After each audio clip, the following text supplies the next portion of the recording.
Good to see you, Eunice. Can you give us the team news? Are there any injuries to look out for ahead of this game?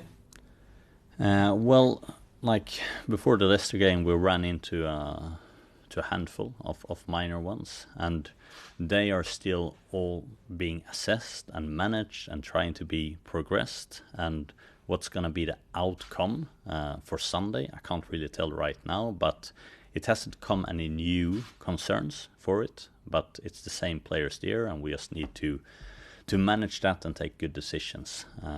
Which players were they? I think you mentioned that Viv Miedema had a problem in the warm-up pre-Leicester. Correct. Kim Little as well. Kim Little as well, Leah Velti, Laia Codina missed that game also, and Jen Beattie.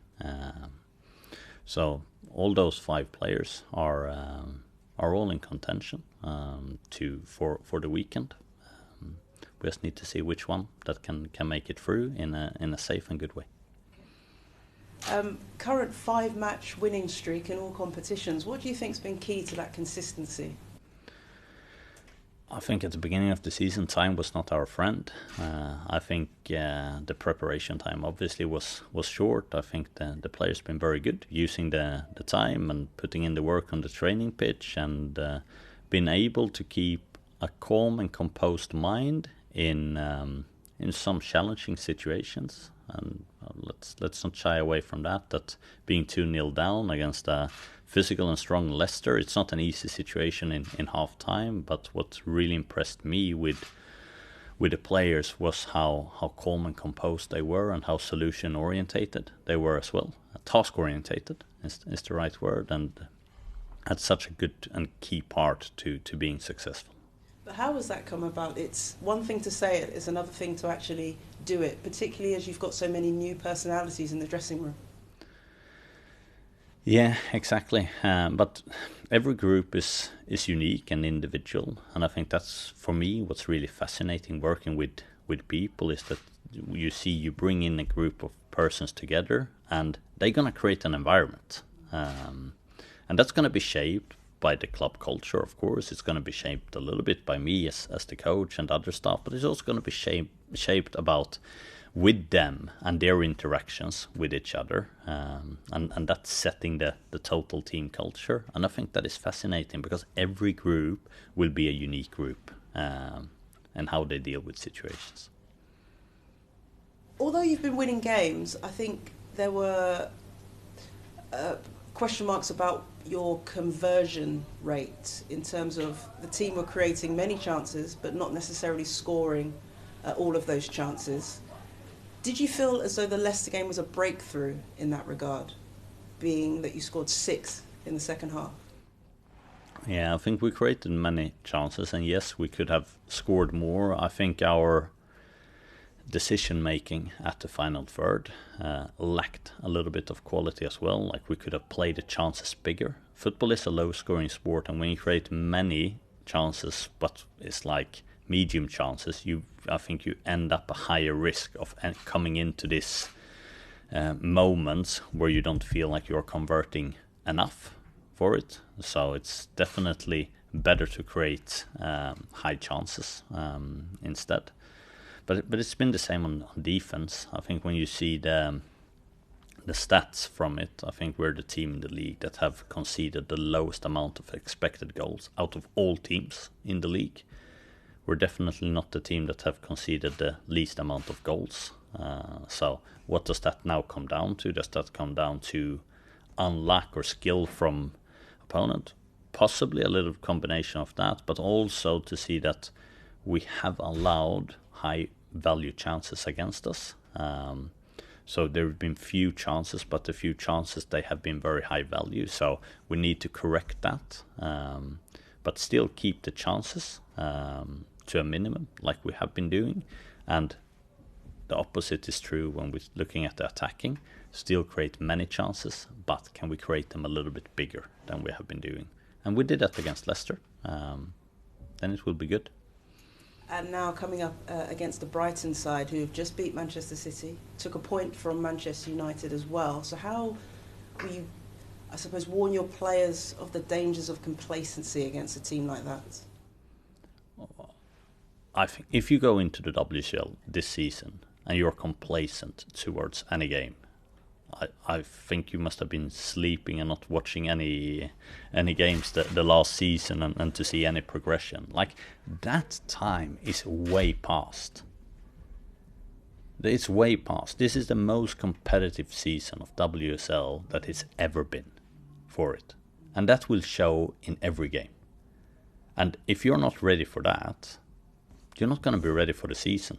So I'm not going to have that talk in front of every game, because that's also saying that some games are tougher than others, and now we need to be 100%. But this game here, maybe we can only be 90-95% and still be away with that. No. We can't have that mindset. We need to be 100% all the time. It's a 22 match league. It's not a big ask to be 100% for each one of those games. And that has to be the standard that we set. Just a final question for me, Eunice, and it's a wider question about a wider issue about equal pay.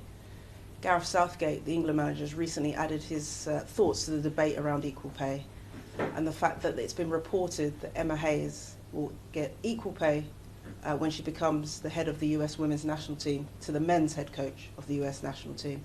What's your thoughts on that? Gareth Southgate discussed how, in principle, he believes in equal pay for men's and women's coaches doing the same job, but also highlighted the fact that the men's game often brings in more commercial revenue, and therefore equal pay might not necessarily be an easy discussion when it comes to football. I'd like to get your thoughts. Well, I think Gareth Southgate probably strike that balance very well with what's we all feel it's right in principle, but then what might be the problem from a market perspective. I don't necessarily think either that what's the most necessary form of when we start speaking about equal pay is that at the very top of the game, that's where the gap needs to be addressed, really. I still think we have a situation, and PFA has done a really good job highlighting that, what the reality is for players in the WSL. Me speaking about this being the most competitive season ever, we still know there is a lot of players, not in Arsenal, but in the league, that still struggles to get their whole life around playing professional football in WSL. And that, for me, that is, of course, a big problem when we're trying to build the league and to do that. So I think there is a lot of things that we can address on that issue. I think that the FA and the one that has the overall responsibility of the game has a huge part to play in that, where they value their compensations, because that shows how they value the game in that sense. And we had that discussion about the FA Cup the other week and saying, like, okay, we increased prize money. The gap is still very big over here. So it's good that there was an increase, but is it good enough? And where does the FA want that competition to go in the future? Do they see that can be an equal distribution? For example, about prize money, because they want to put that price on equality in football and as a driving force? Or do they just see that what money we bring in is what we're going to distribute over there and let the market decide? So it's not an easy question, it's not an easy answer for it, but I think we're making a mistake if we're only looking at the top of the game. I think there is a lot of things to do at other parts of the game as well. Thank you, Eunice. Appreciate your answer on that. Thank you. Thank you. Thanks, Jess. Art from The Athletic. Hi, Eunice. I know last week you mentioned Kyra has Arsenal DNA. When I'm watching the team play, I feel like Victoria is another one of those players. I was just wondering how you feel this year has gone for her since she came in January. Victoria? Yeah, I've been very impressed with her. She's game intelligent. She's great technique. She's good both on and off the ball. She showed both here but also with the national team that she can play a number of different positions, but where we lately think that she gives most value to the team when she's playing in a central midfield position, which I also think is Victoria's preference to play at. And I think you see her at the game against Leicester, for example. It's so enjoyable to see her play. It's so enjoyable to see how comfortable she is with the ball, how she can manage the 1v1 situations, and I think that's a nice example and a role model for younger players to look up to see like how you can manage those 1v1 situations. And I also know that comes from her in her development, playing a lot against opposition in practice, growing up playing with a boys team, being really challenged in those moments, and you can really see that when she plays, that she's sort of comfortable in the uncomfortable situations, which is what youth development should be all about. I know last season you said you didn't really want to, I guess, box her into one position, and you're still kind of figuring it out. How did you, I guess, figure it out, basically, to, I guess, feel comfortable with her in the deeper role where she is now? I think for us it's of course also to be clearer in what key attributes we want in the different positions, what our preferences are.